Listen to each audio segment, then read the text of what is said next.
Assalamu alaikum wa rahmatullahi wa barakatuh. Bismillahir Rahmanir Rahim. And alhamdulillah. Wa salatu wa salamu ala ashraful anbiya wa mursaleen. Sayyidina wa habibina al-Mustafa. Rasulullah sallallahu alayhi wa ala alihi wa sahbihi wa sallam. Wa man tabi'ahum bi ihsani ila yawm ad-din wa ba'd. So we'd like to welcome you all to our first installment of what we have labeled First Sunday. And First Sunday is about us honoring our elders at the first Sunday of each month, inshallah ta'ala, by bringing you some of our elders and locally our pioneers from Masjid al-Nur, our pioneer masjid of all of our elders, and to hear their stories and to hear their voice and their experiences so we can get some great nasiha from them. And the wisdom behind this, inshallah, is what the Prophet sallallahu alaihi wasallam, he said in the hadith, that whoever doesn't honor our elders and show mercy to our young, he is not from us. And so this is our attempt, inshallah, and we ask Allah subhanahu wa ta'ala for success to give us the ability to honor our elders and to show mercy to our young. And so this will be a series of podcasts, first Sunday of each month. So we thank you all who are joining us online, inshallah ta'ala. And so we will have a lineup of guests from all over the Delaware Valley, starting with our local elders, inshallah. And so our first guest for our first installment is none other than our beloved brother, Naeem Muslim. Our Sheikh Naeem Muslim is the founder and inspired, how did you say it? Inspired inheritor of Keep Love Present, and also Fathers Go Get Your Sons and Don't Forget Your Daughters. So he's going to be our first guest in a long line of guests that we will have on this podcast to hear their stories about their journey and advice that they can give to us as Muslims in America, inshallah, and some things that we need to know and that we need to hear. And so I will be just asking a few questions after he, tells us his story and his experience. And then if, inshallah, if any of you all have any questions online, you can just put it in the chat and we'll try to entertain them, inshallah. So without any further delay, we welcome you to Brother Naeem Muslim. Thank you, brother, man. Alhamdulillah, glad to have you aboard, inshallah. Assalamu alaikum wa rahmatullahi wa barakatuh. I think Imam Fahim and those who were a part of putting this program together, it's a necessary program, and it's a program really appreciative. Being an elder, and I'm like a young boy elder, so to speak. I'm 70, only we have elders much older than me that are still here with us that have a lot to share. Allah has seen fit that I will start today. And I'm going to share briefly how I came to the Deen of Islam. And there's a whole lot of information, and I'm only going to touch on a few things and just answer whatever questions that's asked of me. But I want to start by sharing a story with you. Before the reality of Islam came into my life, we practiced Christianity just by virtue of the fact that we was in a Christian Judaic society at that time. It's just what we did. And we used to go to a church called Macedonian Church on 3rd and Spruce Street, I believe it is, either 3rd or 4th. And so my mother was taking us to church one day. And this was my first time really going into church. And they opened up the door.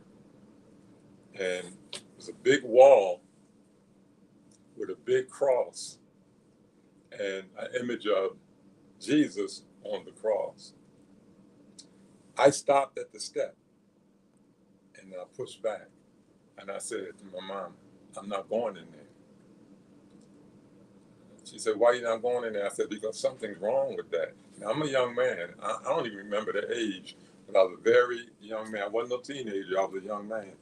And it was in my spirit that something was just wrong with that. And so I didn't go in. My mother never made me go in. She never had anything to say about how I felt about it. She just honored how I felt. And I didn't know what that meant at that time. You know, it was just that didn't work for me. And so we never even went to that church anymore, you know, because of that. You know, and 70 years later, I look back at that and I'm like, alhamdulillah, Allah was working for me at that time, and I didn't even know it because I didn't decide to be a Jew or nothing else. I was just like, that just wasn't right. And so I'm just on my journey, brother. Right? So as a young man, I just kind of grew up actually being who I am now. You know, I always was a person who had a great concern about family. I had a great concern, you know, about community. I had a great concern about people of color in particular. You know, I grew into a larger reality. It was always in me like that. I always felt like something wasn't right. And I give an example of that. When I was in school, high school, I told my mother that I wasn't going to English.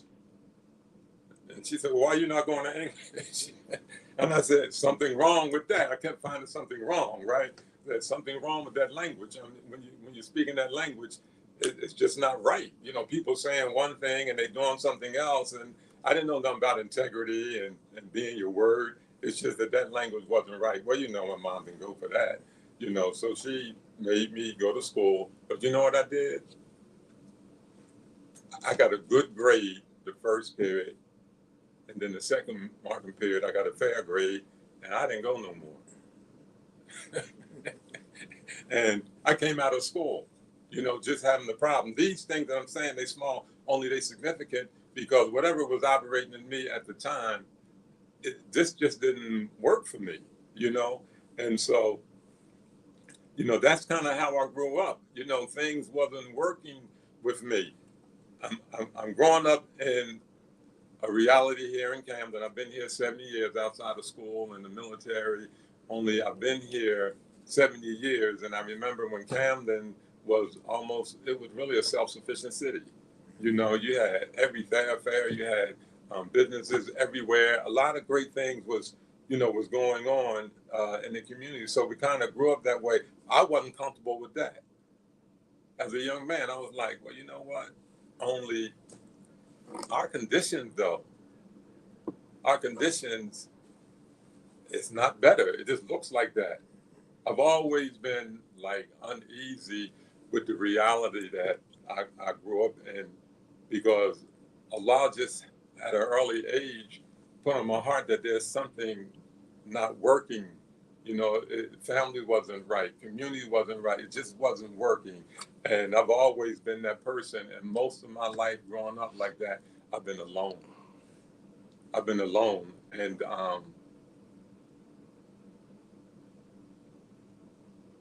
I may tear up. That's what it was for me. I couldn't find my place. I couldn't find my place among nothing. I had a couple friends and just a few. Only I was always alone. I was always sharing with people, be good, do good, listen to your parents. My mom used to tell a joke when I was a little boy. I used to tell babies don't cry because they wasting their time. How you gonna tell a baby don't cry, right? They wasting their time. But the reality is that's just an indication of like what was going on in me. There was something, my spirit would always tell me, you're not this, you're that. I always felt spiritually that it was something in me that wanted to come out and something in me that was bigger than the circumstances that I found myself in.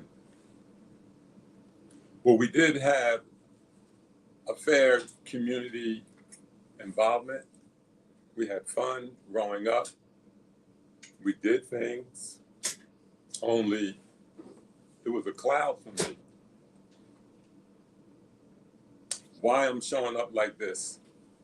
Because I'm hesitant about saying some things. And what I'm present to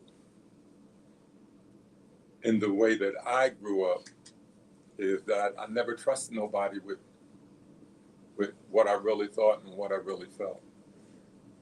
When I was a young man, I watched someone,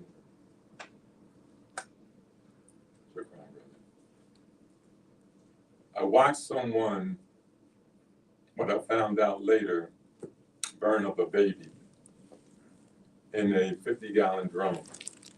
I was a young man, maybe 7, something like that, and I heard this baby crying, and I went to the window, and there was a guy over a drum with fire, and he had a stick, and he was just sticking the stick down into the drum. In the same yard, there was a lady that walked past the window in her house, and she was carrying a baby, and I thought that's what that was, right? The next day, my brothers and I, we were playing, and one of my brothers, I don't remember which one it was, he jumped over the fence to run in the alley. I slipped on something. It was really ugly.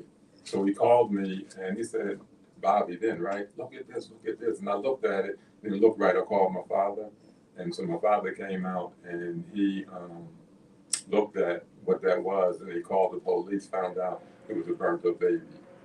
Now, I don't know how that impacted me, because at that time, treatment, wasn't a part of my family circumstance. It's just something that happened, and you keep moving. The same year, I also was over a friend's house, and I was in the basement. I was asked to go in the basement to put some coal on the fire, because back in them days, that's how we kept the house warm, right? Their grandfather had disappeared, and everybody was looking for him. I went down there to put coal in the fire. You didn't have the switch at the top of the step. You had to go down the basement and pull the string. So I went down the basement, I'm feeling around, I pulled the string, and when I pulled the string, light came on, and I bumped into something with their grandfather. He had hung himself and bumped right into me. But the reason why I'm sharing these things is because trauma was real for me, and it was never really dealt with. I've always been in a cloud. I always had a headache. Only my spirit always said to me that that's not you. There's something moving in me. There's something moving in me. There's something moving in me. Fast forward, around the time when the Nation of Islam, they were moving through the community, asking people to come down to the temple. They used to come down to our corner, like 3rd and Chestnut Street, all the time, asking brothers to come down, to the temple. In some cases, kind of was made to go to the temple, right? Only a brother that we all may know, remember, he passed on. May Allah forgive his sins and grant him Jannah. And his name was Brother Bayat, him and a brother named Nabaddin Ali. They was always the ones that came. It might have been a few other people with him at some time. And we would have these conversations, and they would ask everybody, but they wouldn't mess with me. They would come and we would have conversation, and they would tell me, you know what, man, you special. They never forced me. They never made me. They took my friends and others down to the temple, but they would never mess with me. That may have happened two or three times. And then the last time I saw them, they came to the corner that I was on, and the brother said, I'm going to call you Naeem. I said, well, why are you calling me Naeem? He said, because every time we come here and I'm sharing conversations with you all, about the Honorable Elijah Muhammad and the Nation of Islam, and you're very intelligent. Now, I think you're blessed. And in the field of semantics, Naeem means blessed as well, right? And I said, okay, I took the name, right? So anyway, make a long story short, I started going down to the temple, but it was right along the time when there was being a split between, the Nation of Islam and Islam proper. And so Imam Worthy Muhammad was guiding the Muslim that was hearing his voice from the Nation of Islam to Islam proper. And so that's where I started there, right? And when I came into the temple, I watched a brother pray, and I'm not sure whether it was temple then, or nor because the way that we're praying now is the way I saw them pray. I was fascinated, like, man, this prayer is like, it was awesome, you know? And so I quickly wanted to learn how to pray because it just satisfied my soul. I didn't know what it was. It's just that it satisfied my soul, right? And as I began to understand the prayer and begin to get more involved in Islam, that's what that light was in my soul when I was a little boy. It showed up in me. And since then, and I think that's like 1974, 1975, I haven't stopped. You know, I've been running. I mean, running. I'm a worker. I'm not the person that's going to sit down and have scholarly conversations with you. I'm the person, though, that you look at my story, I worked. I worked. And whatever I was taught, according to Quran and Sunnah, may Allah peace and blessing be on the Prophet, I did it. I didn't have no conversations, no argument. I listened to the Imam like this. The Imam would say something, like you would say something, and I go do it. He show up, it was done. Because for me, man, this right here is the answer. Now, it was just satisfying my soul. I still didn't have a complete understanding, but you will never have a complete understanding. I didn't have enough to understand what this thing really was. I didn't understand Prophet Muhammad being Rahmatul Alameen. I didn't understand all of that. I just know that this thing was right. People were working together, you know, it was unity, you know, it was family, it was all of these beautiful things, you know. And so I gave my all. I gave my all. And I'm sitting here with you all right now. During that process, here in Camden, we had the Sister Clyde Muhammad School. I was the Dean of Students for the school. You know, Allah blessed me to put together, you know, the Muslim government and the Masjid al-Noor. He blessed me to start the Muslim newspaper, you know, in Camden. He blessed me with a program I called Al Khalifa, you know, where we just had a gathering of many. We did many different projects, did quite a few things, a lot of dawah, assisted the imam. And, you know, I've really been that person who have been supportive of leadership. That's what I love to do. That's what I still love to do, to support the leader, because as I learned the deen and I began to understand Tawheed, the more I understood that, and Allah blessed me to see that it was all connected. You know, the hikmah behind all of that, that was me. So I believe that, you know, I was born a Muslim, and you know, the Quran tells us that we're born Muslims, and our parents and the environment make us something else. I don't know how much of something else I was made.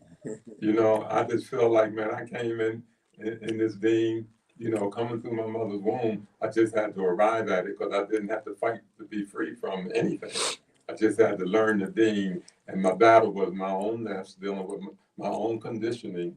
You know, I feel a lot of hurt, pain, you know, a lot of anxiety, a lot of stress that is probably typical for many of us, you know, at different levels. But that's just kind of in a capsule. One of the things I want everybody to hear, right, is that Allah subhanahu wa ta'ala, He works with us in many different ways, and everybody, you know, has a particular test, and different tests, Allah bless you to see the light of the deen in your heart. It's about your heart. And Prophet Muhammad, so it's, he told us it's a humble flesh, and the end of it, when it's good, he is good. When it's bad, he is bad. I had a company called Genesis Entertainment Productions. Me and a few people. Like, we had a modeling agency, you know, runway modeling. You know, we did all of this great stuff. Not guided, we did all this great stuff. So one day, because I'm a fashion person, and most people know me, know that, you know, I keep my appearance nice. I had these sheer pants. Sheer pants. They wasn't completely sheer, but you can see it was a shadow, right? I'm headed to Philadelphia. And I didn't have a vehicle at that time. I'm standing on the corner of Mount Ethan and Whitman Avenue. His car pulls up, and I can feel his car looking at me, the people in the car looking at me, right? And I looked around, it was Imam Radi and his wife, Sister Carol. The reason why I'm sharing that, because that is the first time I actually saw myself. When they looked at me, I saw myself. Allah blessed me to see myself. I looked down at myself. I turned around. I went home, man. I changed my pants. That's all she wrote. I got rid of them, man, and I just kept moving, toward the dean, working to earn Allah's favor, And so, in different ways, Allah bless us all to come through our journey, right, in a way where we recognize His favor on our life. Imam Radi taught me prayer. Imam Radi was my leader, outside of the Imam at the time, because we lived like 3 doors away from each other. So our children grew up together. We did everything together. So when they looked at me, I felt so bad. I'm still asking Allah forgive me for that. To the Bashir fans, we got a couple questions here. Yes, you know what? That's basically it. Because I got a whole list of things, and we don't have the time for all of that. But I believe what's important is, getting to the fact that Allah subhanahu wa ta'ala, He turned me from Jahannam, and He showed me the deen through Rasulullah sallam, and I met a lot of beautiful people, and here I am. Alhamdulillah. I would like to ask a question real quick. So tell us a little more about the establishment and transition from the Nation of Islam to Masjid Noor to Islam proper, and how was that experience? And coming from the nation, and some of those beliefs that they had, and putting together a community that lasted, that is still active, and at least 40, 50 years. And how was the experience with that? For me, it was real easy. For me, it wasn't a struggle at all, because as I began to learn the deen of Islam, it was like a no-brainer. These ideas and these concepts, they made sense without light. When I began to learn the deen, it was easy for me. So I wasn't stuck in no particular kind of teachings. My spirit was always open, for a particular light, and wasn't no light greater than the light of the Deen of Islam according to Quran and Sunnah. So for me, I didn't battle. Now there was a lot of individuals. It was a struggle. You know what I mean? It was like a 15-round bout, in the ring. But it wasn't that for me. It was like real easy. I was like, oh, okay. And this is important, because sometimes people feel like you need to have this story. This is my story. I watched people go from here to there. I watched people struggle with it. I even watched people fight about it, because people want to hold on to an idea that, according to the Deen of Islam, that don't really exist in Islam, and that is racism. Black nationalism and any other kind of nationalism, that doesn't live in the Deen of Islam. Allah subhanahu wa ta'ala do say in the Quran, we made you tribes and nations so you will know one another, right? And in that, though, Allah is only validating the fact that people have culture, people have land, people have language, and all of that is right. If I recall correctly, there's a hadith where Prophet Muhammad said, when he sent out delegations, he told them, he said, go share with them, La ilaha illallah Muhammad Rasulullah, only don't mess with their culture. Should they be doing anything that go against that, then, we work to correct that. So that wasn't real heavy for me, but that was a heck of a journey, and that's a large conversation, much bigger than the one we having right now, because that's a conversation, and we just dedicate ourselves to that, because as we know, Malcolm was a victim of that, and a whole lot of people was a victim of that, and still today, right? I remember not long ago, I know one of the teachings was take the Quran and put it in the highest place in your house, right? That's something that came out of the Nation of Islam, and I was still doing that. And one day I was talking to a brother, and the brother said, no, that you reminded me, right? I said, alhamdulillah. So a lot of that still lives on. And I remember talking to one of my brothers, he don't want me to say his name, I'm saying it though. One of my brothers, Brother Isa, we were having a conversation one time, and he mentioned some of the practices that carry over from the Nation of Islam, that I wasn't present to, but it wasn't a battle for me, man. If you want to get a real deep answer, you got to get with those that really, really love that. Because I didn't. I just loved the light. And as I began to see the light of Islam, it was easy for me to move away from that. Tell us a little bit about the establishment of Masjid Noor, and there was a particular incident in 1980 that you can tell us about. I believe the year was 1980. Referring to the fire? Yes. 89. I'm not sure what the year was. I'm sure about the incident, though. Okay. Right. And I'll share with you that what I've learned, and I'm going to give you what I feel is the hikmah of it, you know, and go from there. Okay. Masjid Noor, we were a thriving community, one of the best, under the leadership of Imam Ward Muhammad at that time. And our leader at that time, he had grew to be an assistant to Imam Ward Muhammad, you know. And so the way that Imam Ward Muhammad was guiding the community, you know, we were building, man. You know, we had a restaurant, we did unbelievable dawah, you know, we had all kind of programs. We were a community. Only there were some things going on that we didn't see that meant that Allah subhanahu wa ta'ala had to send a fire our way. Now, I believe that it was because of personality worship. You know, I believe that, you know, it was a part of some things that was so wrong that Allah had to come in and, you know, like save the day, so to speak, right? And without names and a lot of details, just in principle, you know, when something is not right, Allah subhanahu wa ta'ala, He allows us over and over and over again to work toward getting things right. And even when we have things that we won't say, only as Allah tells us in the Quran, He knows what's revealed and what's concealed, right? And some things showed up that justified a reason for the fire. Only Allah, you know, Allah knows the absolute truth about it. But from an observational point, you know, we seen that we was off course. You know, different things was happening that just wasn't good. And so Allah sent the fire. When we stood out there looking at that fire, it was the strangest kind of fire. You know, I've seen many fires, but this fire looked really, really kind of different. It even looked like you can walk in it. You know, it was a different kind of fire. And after the fire, the day after, one of the brothers, Taji, Nahum, and myself, we walked into the debris. And walking into the debris, Taji happened to notice a wall. I mean, the fire was so serious that the beams was there. Only it was a wall.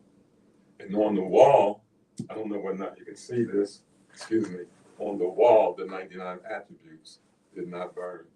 And I have the 99 attributes right here for people to see this. And this is important because the bottom line is Allah is God and Allah's promise is true, right? And Allah is going to have His way one way or another, you know. And so this is what was left. I hope the believers can see this, right? You turn it this way. And so this is the 99 attributes where you can see a little bit of it is coming loose, only you can still read the attributes. So this attribute survived. These attributes, they survived the fire. SubhanAllah. Yeah, mashallah, that's like miraculous. Yes. Alhamdulillah. Yes. Yes. Wow. And what it does is it does away with all the stories. See, you know, we have a whole lot of brilliant people in Masjid Noor. A whole lot of learned people in Masjid Noor. Only Allah subhanahu wa ta'ala says, give and come to man got knowledge. But for me, what that means is it doesn't take away from the fact that we have knowledge, but it do say that all knowledge belongs to Allah. And Allah subhanahu wa ta'ala tells us, I believe it's in Surah Kahf all the time, the ocean was ink and the trees was stones.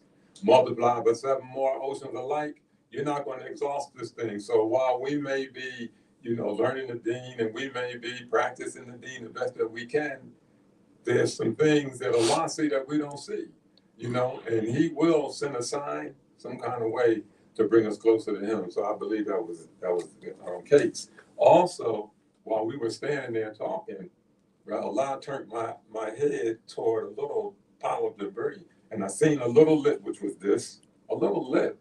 I don't know what it was. Allah just led me to it, right? And I moved all the debris, and this Quran was under the debris. Untouched. Untouched. Not burnt at all, and only a little bit of waterline. Only a little bit. Not one page other than this page is torn. Everything else is intact perfectly. Perfectly. You know, alhamdulillah for the Deen of Islam. And I pray that Allah subhanahu wa ta'ala bless us to understand something. And he tells us all the time in many different ways, right? When you refer to Allah and his messenger. Muslims, we have to be truthful, you know, and Allah tells us to stand up through Rasulullah, to stand up for the truth, whether it's for you or against you, you know, and we should get to a place where that we're listening and speaking from the Deen of Islam. So when we are dealing with one another and talking with one another, our whole purpose behind that is to earn Allah subhanahu wa ta'ala's favor. Not to be in no mental gymnastics with one another, who know the most name, but it's not about none of that. It's about worshiping Allah and loving Rasulullah sallallahu alaihi wasallam more than we love ourselves. And I'm saying that for a reason. This is about growth and development. And I pray that people hear this properly. When this happened, the Quran was given back to the community. Because when I found it, it was mine. Only Allah put it in my heart. Because I'm a community person. I only want what Allah wants, right? And so the book and the attributes was returned back to the community. And the request was that it would be in a glass box, a little story. So we never forget La ilaha illallah Muhammad Rasulullah, so we can stay focused. Still in our transition from the Nation of Islam into Islam proper, it wasn't received that way, and you know, and it never really showed up. So I always talked about it, and I think about maybe the third time I mentioned it, it showed up in the mail. Allah seemed fit that it would come back to me. That affected me because I felt like, how do we not take these two signs and not keep that in public display? That bothered me, and I kind of drifted away, you know, because I wasn't trusting. I didn't trust no more, because I only trust Allah and His Messenger, you know, and this is not against anyone. But I look at my own self, man.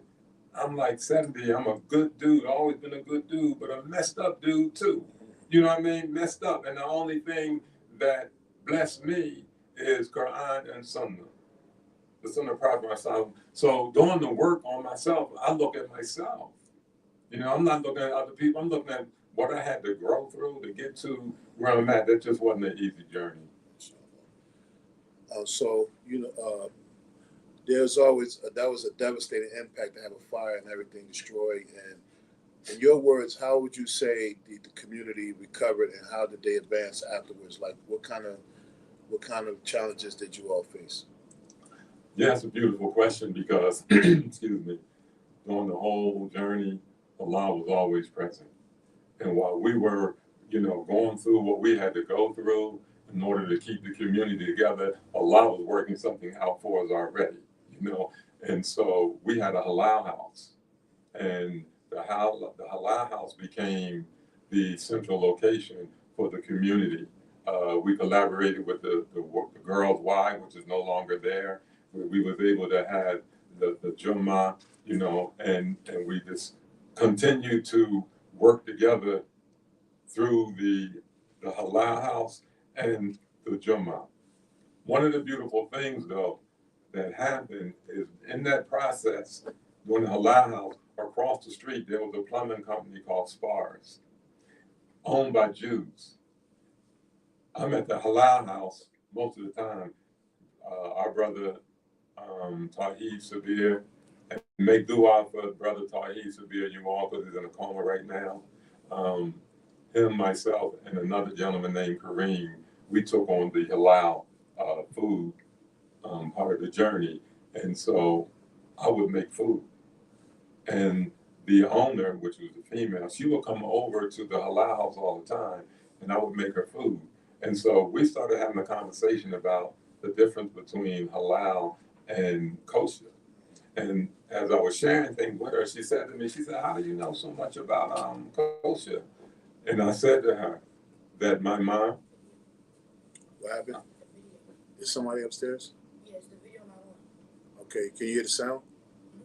Okay. Actually, we have an emergency. Somebody tapped your car outside. did they? Yeah, so you have to, Oh, wow. okay, so Oh, man. please excuse me, we have to cut this short, but we're resuming, inshallah, the islands. There was an emergency. We want to thank our elder, Sheikh Brother Naeem Muslim, for being the first participant in his first Sunday, recognizing our elders, inshallah. And perhaps we'll try to resume this maybe next week or so, inshallah, because we have an emergency. And please forgive us for the shortness of the discussion. And we ask Allah subhanahu wa ta'ala to accept it from us, and we make dua for all of our elders. Ameen. سبحانك اللهم وبحمدك ونشهد أن لا إله إلا أنت ونستغفرك ونتوب إليك. السلام عليكم. Waalaikum salam wa rahmatullahi wa barakatuh.